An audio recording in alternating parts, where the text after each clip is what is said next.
One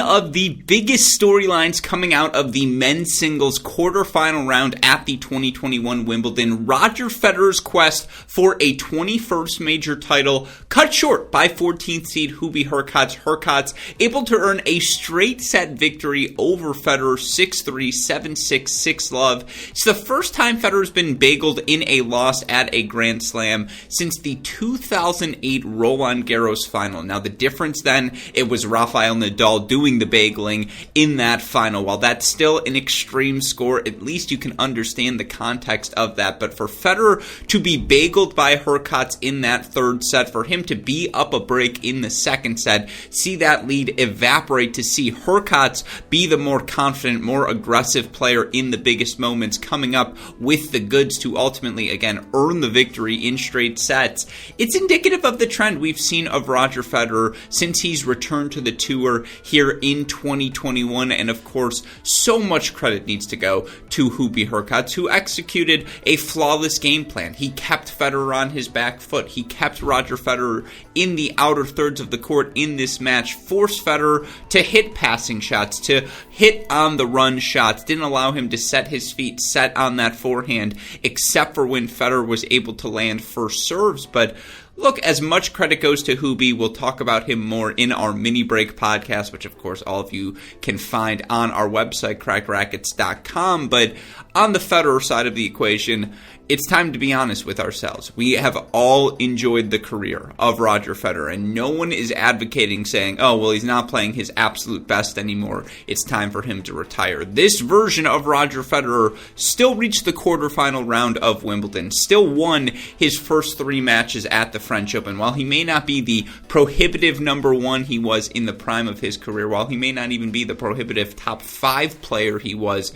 in the prime of his career, his absolute best, which you can still see 20, 30-minute stretches, and even, that 1-2 standard deviations away from that, it's good enough to be a top 20 guy, good enough to play whatever ATP level events he wants, be in the mix at those events, and then, of course, if he strikes fire in the right match, especially in a 2 out of 3 set format, he can still hang with the best out there.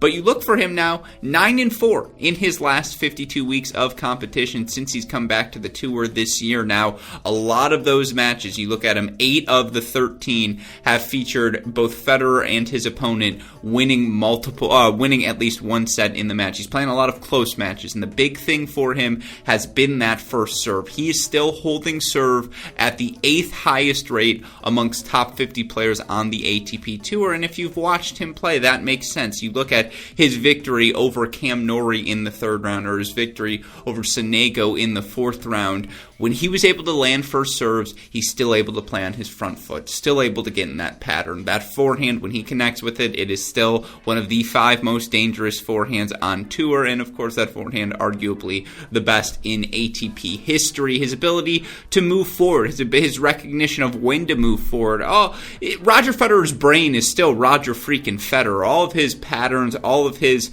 again, plays, they still work. The problem is getting into those plays. Now, when he stretched in the outer third, when he stretched on the return of serve by a +1 ball, he struggles. And it's a stat I've mentioned on our multiple of our Cracked Rackets podcasts throughout this fortnight, but Roger Federer's return percentage, his break percentage, how frequently he is breaking opponent's serve, 16.5% here over the last 52 weeks. That's the lowest mark of his career. Only the second time he's broken serve at a less than 20% rate since the 2000 season. 2000 Federer is a lot closer to 2021 Federer than 2008 or even 2017 Federer is to this version. And you look at his hold percentage, while he's still 8th on tour, it's 2% below his career mark. So even that first serve, if you can get a clean rip on it, as Hurkacz was able to do with such success today at Wimbledon, and as all of these top 10 players, you imagine if it wasn't Hurkacz, if it was Medvedev, he probably still has similar success as a returner and as a server, because he's got got that big weapon as well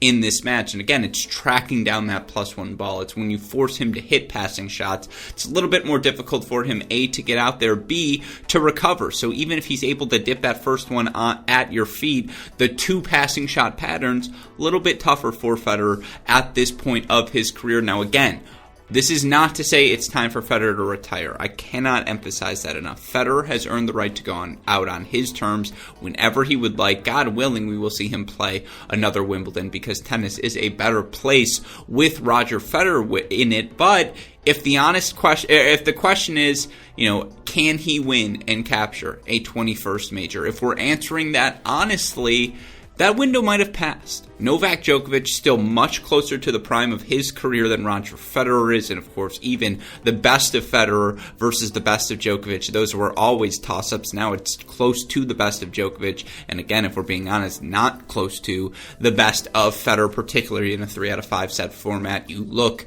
again at some of the other players coming up. Matteo Berrettini's made 4th rounds at every major this year. Same with Zverev, same with Medvedev. We saw how dangerous Tsitsipas was at the French. As we get to the end of the season and, physicality becomes a factor. Certainly guys like De Minaur and Khachanov and Rublev and all of these players we've seen in the next-gen category on the surface competing for 4th rounds, quarterfinals, they're going to continue to do that and more. So, again, Wimbledon's going to be the best surface for him. Grass has always been the surface that accentuates Roger Federer's skill set most.